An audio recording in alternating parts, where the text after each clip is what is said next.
नमस्कार, स्वागत है आप सभी का जनसत्य न्यूज पर। मैं हूं आपके साथ अनु सिंह। आज कांग्रेस के वरिष्ठ नेता और कांग्रेस विधानमंडल दल के पूर्व नेता प्रदीप माथुर जी हमारे साथ हैं। प्रदीप जी, आपका बहुत बहुत स्वागत है जनसत्य न्यूज पर। जी धन्यवाद। प्रदीप जी, कोरोना संकट के बीच हो रही राजनीति और खास तौर पर उत्तर प्रदेश में योगी सरकार और कांग्रेस पार्टी के बीच चल रही तकरार पर सबसे पहले आपसे बात करेंगे, लेकिन उससे पहले एक सवाल मेरा ये है कि हम लॉकडाउन को अनलॉक करने की तरफ अब बढ़ रहे हैं। इस अनलॉकिंग को आप कैसे समझ रहे हैं? क्या इससे हालात बिगड़ेंगे या सुधरेंगे? देखिए, अनलॉक अचानक भी अनलॉक करना भी एक घातक समाज के लिए हो रहा है। यदि लॉकडाउन का समय रहते हुए इन्होंने लॉकडाउन लगाया होता, जो शुरुआती दौर के 50 दिन उन्होंने खराब किए भारतीय जनता पार्टी की सरकार ने, मोदी जी ने, नमस्ते ट्रंप के लिए और मध्य प्रदेश की सरकार गिराने में, यदि उसी वक्त ये कह देते कि जितने भी माइग्रेंट लेबर्स हैं या जिन लोगों को जहाँ जाना है वो लोग चले जाएं और उसके बाद लॉकडाउन लगा देते, तो ये आज इतनी विषम परिस्थिति उत्तर प्रदेश और देश के सामने नहीं आती। और जिस तरह से इन्होंने ताबड़तोड़ खोल दिया है, परंतु व्यवस्थाएं चौकस नहीं है। अभी भी टेस्ट पूरे नहीं हो पा रहे हैं और संक्रमण बढ़ता जा रहा है। अब रोज नए लगभग 8,000 केसेस, 10,000 केसेस देश में हो रहे हैं और उत्तर प्रदेश में भी बहुत सारे केसेस हो रहे हैं। हालात बद से बदतर हो रहे हैं। क्वारंटाइन सेंटर्स बिल्कुल ठीक नहीं है, व्यवस्थाएं नहीं है और आज एक भय का वातावरण बना हुआ है।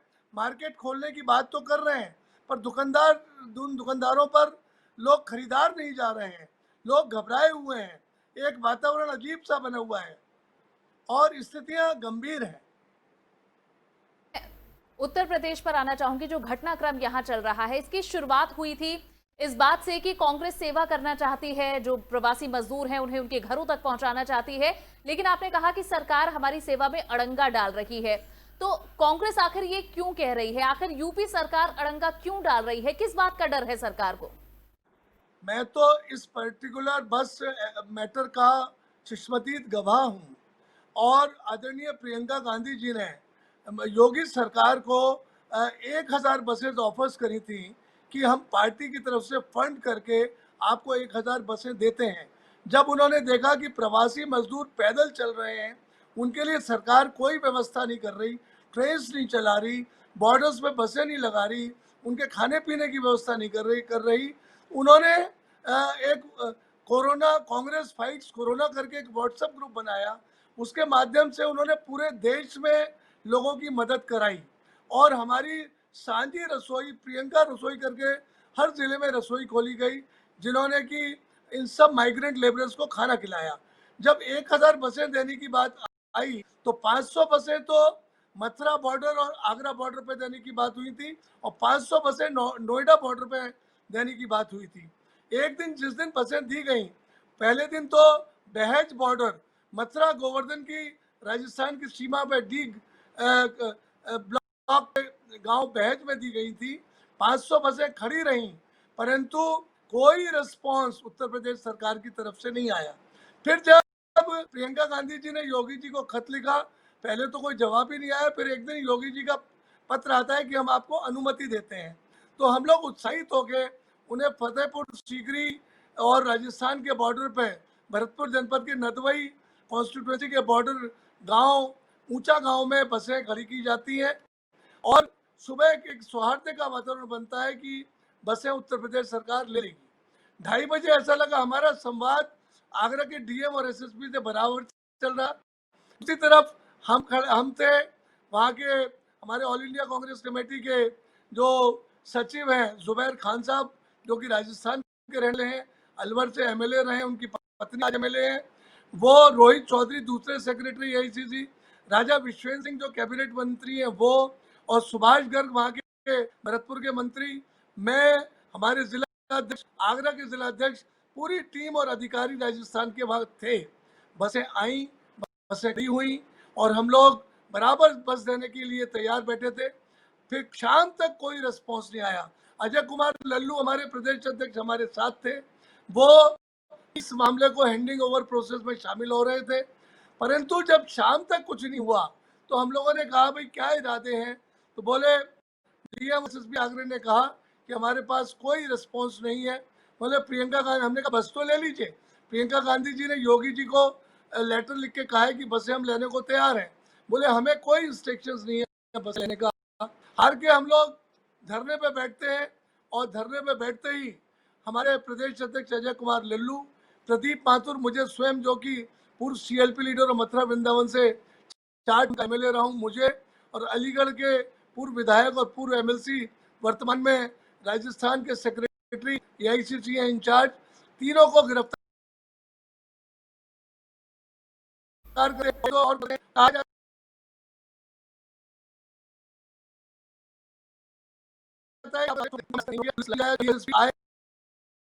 है उनको 1 बजे कोई निर्णय नहीं हो पाएगा। रात को 1 बजे अजय कुमार लल्लू को पुलिस लाइन में रखते हैं, मुझे और विवेक बंसल को थाना एतमाद-उद-दौला में ट्रांसफर कर देते हैं और हम लोगों के साथ ऐसा बर्ताव किया जैसे हमने कोई गुनाह कर दिया हो, कोई क्राइम कर दिया हो।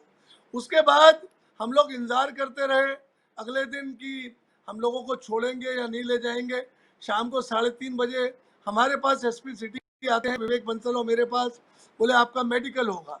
हम दोनों को और प्रदेश अध्यक्ष को दूसरे थाने में मेडिकल के लिए और कोरोना टेस्ट के लिए ले जाया जाता है। उसके बाद 5 बजे स्पेशल अदालत में पेश किया जाता है। वहाँ हम लोगों की जमानत होती है। पता लगता है धारा 188 और आपकी ये जो एक्ट, महामारी एक्ट और एक 269 सेक्शन में कोई एक्ट लगाया जाता है। हम लोग जमानत करके जैसे ही वहाँ से निकलते हैं तो एसपी सिटी बोलते हैं अजय कुमार लल्लू जी के लिए कि एसटीएफ आपको अरेस्ट करने आई है लखनऊ की और गाड़ी खड़ी है। वहाँ से उनको लेके हम लोग भी साथ जाते हैं। अजय कुमार लल्लू जी एक प्रेस को संबोधित करते हैं, उनको कार में बिठाया जाता है। आगरा की जिला अध्यक्ष वहाँ के कांग्रेसी विरोध करते हैं, परंतु उनको ले जाके लखनऊ भेज दिया जाता है। रात को किसी गेस्ट हाउस में, अगले दिन उनको जेल में भेज देते हैं। आज 14वां दिन है और स्थिति यह है कि अजय कुमार लल्लू जी की जमानत नहीं हो रही और जबकि वो केस बिल्कुल फर्जी है, उनके ऊपर कोई केस बनता ही नहीं है। और प्रदीप जी, आपने ये पूरा जो अभी तक का घटनाक्रम है इस बस राजनीति को लेकर वो आपने बताया है, लेकिन मैं इसे और आगे ले जाना चाहूंगी। अब आपके कांग्रेस के कुछ कार्यकर्ता डीएम को ज्ञापन सौंपने के लिए पहुंचते हैं और वहां पर उसके बाद तकरीबन 9 कांग्रेसियों को गिरफ्तार कर लिया जाता है। हालांकि इससे पहले आपने कहा था कि आप जेल भरो आंदोलन चलाएंगे। तो मेरा सवाल ये है कि आखिर इस कोरोना संकट में कांग्रेस क्यों इस तरह की समस्या प्रदेश सरकार के लिए भी, प्रशासन के लिए भी क्यों खड़ी कर रही है कि आखिर जेल भरो आंदोलन चलाना, धरने देना, क्या ये इस समय के लिए ठीक है? मैं दोनों पक्ष की राजनीति की बात कर रही हूँ। मैं आपको बताऊं, जब किसी पार्टी का प्रदेश अध्यक्ष जेल में हो तो एक पीसफुल प्रोटेस्ट जिलाधिकारी को हम एक रिप्रेजेंटेशन पीसफुली देते हैं तो उसमें कुछ लोग घुस जाते हैं जिलाधिकारी के चैम्बर में। वहाँ कांग्रेसी कार्यकर्ताओं के साथ बदतमीजी की जाती है, फिर कहा जाता है कि इनको अरेस्ट कर लो और फिर उनको सारे दिन पुलिस लाइन में रखा जाता है। पुलिस लाइन में रखने के बाद उनको टेम्परेरी जेल में रख दिया जाता है। दफा 151 में आज हम लोग सिटी मजिस्ट्रेट साहब के यहाँ गए थे, आज भी उनकी जमानत 151 जैसे मुकदमे में डेफर कर दी जाती है और उनको एक टेम्परेरी जेल फूल कटोरी देवी एक इंटर कॉलेज है सीबीएसई का गोवर्धन रोड पे, उन 9 लोगों को वहाँ बंद कर रखा है और वो अभी तक नहाई नहीं है और उनको पता नहीं किस तरह का भोजन दिया जा रहा है। आज सुबह हम गए थे, वो बड़े परेशान थे, दोपहर में भी गए थे। हमारे प्रदेश के पदाधिकारी योगेश दीक्षित जी महामंत्री और हमारे अमित सिंह सेक्रेटरी है, वो वहाँ पहुँचे थे हमारे साथ। अभी हम फिर मिलने गए थे, उनको अभी तक नहाई नहीं है, उनको कपड़े देने के लिए गए थे। उसमें हमारी 2 महिला अध्यक्ष भी हैं, महानगर कांग्रेस कमेटी की स्थिति कांग्रेस प्रदेश अध्यक्ष की या फिर और जो कांग्रेस के नेता और कार्यकर्ता इस वक्त उत्तर प्रदेश में है, कितनी गंभीरता से इस विषय को ले रहे हैं मैं आपकी बात से समझ पा रही हूं, लेकिन ये गंभीरता आखिर कांग्रेस हाईकमान की तरफ से क्यों नहीं दिख रही? क्यों राहुल गांधी और सोनिया गांधी की तरफ से कड़ी आलोचना इस बात की नहीं की जा रही? जितनी मुखरता होनी चाहिए इस मुद्दे को लेकर वो दिख नहीं रही। सिर्फ प्रियंका गांधी कुछ ट्वीट कर देती हैं, क्या ये कार्यकर्ताओं के मनोबल को नहीं गिराएगा? देखिए, बात क्या है कि प्रियंका जी और राहुल जी तो हमारे नेता हैं, राष्ट्रीय नेता हैं, वो हम लोगों के मार्गदर्शक हैं, हमें सब रास्ता प्रशस्त करते हैं। ना तो वो इस तरह का इंडिकेशन कर रहे हैं कि आप प्रशासन से लड़िए, ना वो ये कह रहे हैं कि आप योगी जी से लड़िए। एक विंडिक्टिव बिहेवियर के रहते हुए अजय कुमार लल्लू जी को क्यों गिरफ्तार किया गया, झूठे केसेस में क्यों गिरफ्तार किया गया, कहाँ 420 का केस बनता है, कहाँ 467 का केस बनता है, ये बताइए। एक तो हम बसें ऑफर कर रहे हैं, आप ये आरोप लगा रहे हैं आपने झूठे नंबर दिए। अरे आप झूठे नंबरों की बात क्यों कर रहे हैं? यदि 1000 बसों में से 800 बसें ठीक थी वो ले लेते। आप हम पर मुकदमा दर्ज कर रहे हैं उल्टा। आप इतने परेशान क्यों हैं भारतीय जनता पार्टी के आदरणीय मुख्यमंत्री योगी आदित्यनाथ जी? यदि हम बसें आपको दे रहे हैं तो आप कबूल करिए। एक तो प्रधानमंत्री जी कहते हैं कि सबका सहयोग चाहिए, और जब मुख्य विपक्षी दल सहयोग देता है तो आप उनके अध्यक्ष को, उनके 2 सीनियर लीडर्स को जेल में डाल देते हैं पुलिस लाइन में, और जब एक शांतिपूर्वक तरीके से जिलाधिकारी को ज्ञापन देने जाते हैं तब आप उनको जेल में डाल देते हैं। तो हम इन सब जेल में डालने से कांग्रेसी घबराने वाले नहीं है। हम लोगों ने देश को आज़ाद कराया, अंग्रेजों से नहीं डरे।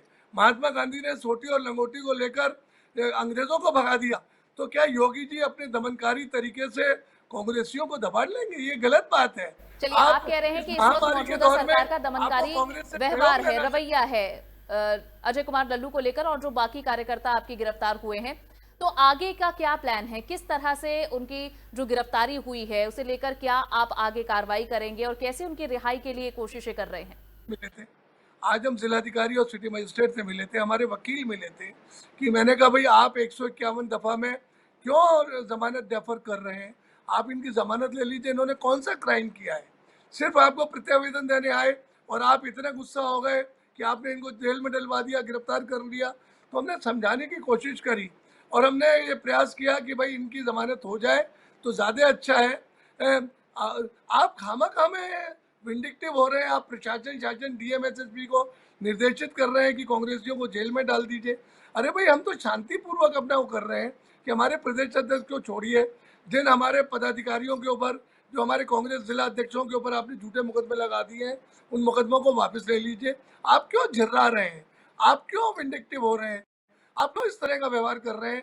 कि कोरोना महामारी वैश्विक महामारी है, इसमें ना हिंदू है, ना मुसलमान है, ना सिख है, ना ईसाई है, ना बीजेपी है, ना कांग्रेस है, ना एसपी है, ना बीएसपी है। जब कोरोना आएगा ये सब पूछ के नहीं आएगा, कोरोना तो चढ़ जाएगा तो आ जाएगा। हम तो अपने जिला अध्यक्ष अजय कुमार लल्लू को छुड़ाने के लिए मांग कर रहे हैं। पीसफुली पूरे उत्तर प्रदेश में प्रत्यावेदन या रिप्रेजेंटेशन दिए गए कि हमारे प्रदेश अध्यक्ष को रिहा करिए, और अगर इस मथुरा में पूरे आगे घटनाक्रम डाल को देते हैं। इस पूरे घटनाक्रम को एक कैनवस पर रखकर देखा जाए तो ऐसा लग रहा है कि क्योंकि कोरोना संकट में अगर राज्यों के प्रभावित होने की बात करूं तो बहुत ज्यादा प्रवासी मजदूर हैं जो कि उत्तर प्रदेश से बाहर जाते हैं और अब वो आए हैं, बहुत ज्यादा प्रभावित वो हुए हैं इकोनॉमी को लेकर उत्तर प्रदेश की, और जो बाकी स्थिति है उसे लेकर उत्तर प्रदेश बहुत ज्यादा प्रभावित हुआ है इस पूरे कोरोना संकट को लेकर। और ऐसा लग रहा है कि ये दोनों बड़ी पार्टियां बीजेपी और कांग्रेस इस मुद्दे को छोड़ना नहीं चाहती हैं, एक दूसरे से राजनीति में इतनी उलझ गई हैं कि अब आपको जो और लोगों की मदद करनी चाहिए उससे ज्यादा आप आपस में ही भिड़ गए हैं। तो आखिर इस वक्त पर भी ये राजनीति कितनी सही है? हम लोग कांग्रेस के लोग राजनीति नहीं कर रहे, हम तो सेवा कर रहे हैं। बराबर पिछले 65-67 दिनों से कांग्रेस पूरे उत्तर प्रदेश में प्रवासी मजदूरों को ट्रांसपोर्ट करा रही है, उनको भोजन करा रही है, उनको दवाएं दे रही है, उनका सहयोग कर रही है। यदि यूपी के मजदूरों को कहीं जयपुर राजस्थान में फंसे हुए हैं तो उनको उनके डेस्टिनेशन पर पहुंचा रही है। कांग्रेस शासित राज्य सभी जगह मदद कर रहे हैं, हम लोग मदद कर रहे हैं। हम ही ने लगभग 2.25 लाख लोगों को खाना खिलाया। आप विश्वास करिए, जब से अनलॉक हुआ है तब से खाना बंद किया है। जब लोगों ने कहा कि खाना हमें आवश्यकता नहीं है, हमने लगातार प्रवासी मजदूरों को भोजन कराया, फल बांटे और चने गुड़ चना बांटा, और लगातार उनकी सेवा करते रहे। हमारा इंटेंशन कोई पॉलिटिक्स करने का नहीं है, परंतु भारतीय जनता पार्टी का जो दमनकारी प्रारूप है और इनकी कथनी और करनी में अंतर है, इनको ये भी पता है, ये अटेंशन को डाइवर्ट करना चाहते हैं। ये 20 लाख करोड़ का पैकेज जो प्रधानमंत्री जी ने घोषित किया है, इससे आम आदमी को क्या मिला? आप एमएसएमई की लिमिट 250 करोड़ बढ़ा दीजिए, उससे कॉमन आदमी को क्या मिल रहा है? आपने व्यापारियों को कोई राहत नहीं दी, आप उनको लोन दे रहे हैं, वो भी ब्याज वाला लोन दे रहे हैं। आपने किसानों को कोई राहत नहीं दी, उनका लोन नहीं माफ कर रहे। आप मजदूरों को कोई राहत नहीं दे रहे। मिलती हैं तो उस 1000 रुपए में तो एक खाने का पैकेट आता है जो कि 1 हफ्ते चलता है। आपने तो गारंटी ली थी, बात करी थी, 21 दिन में कोरोना समाप्त करने की बात करी थी आदरणीय मोदी जी। अब तो ये फैलता ही जा रहा है और लगता है कि कोरोना के साथ चलना पड़ेगा। देखिए, ये ना तो कांग्रेस का इंटेंशन भारतीय जनता पार्टी से लड़ने का है, ना ही इसे राजनीतिक मुद्दा बनाने का है। जी। स्थिति ये है कि कांग्रेस तो सेवा भाव से लॉकडाउन पीरियड के दौरान बराबर इन प्रवासी मजदूरों को भोजन कराती रही, नीडी लोगों को भोजन कराती रही और जितने भी समाज में लोग, गरीब लोग हैं, मजदूर लोग हैं, रेहड़ी वाले हैं, ठेले वाले, उनको भोजन कराती रही। प्रियंका जी बराबर कांटेक्ट में रही, उनके सामने ये सब चीजें उनकी निगरानी में रही।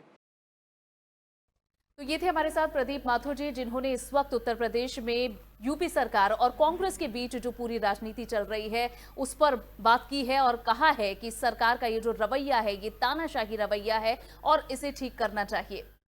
अगर आपको ये वीडियो पसंद आया हो तो आप इसे लाइक और शेयर जरूर करें और हमारे चैनल को सब्सक्राइब करना ना भूलें। नमस्कार।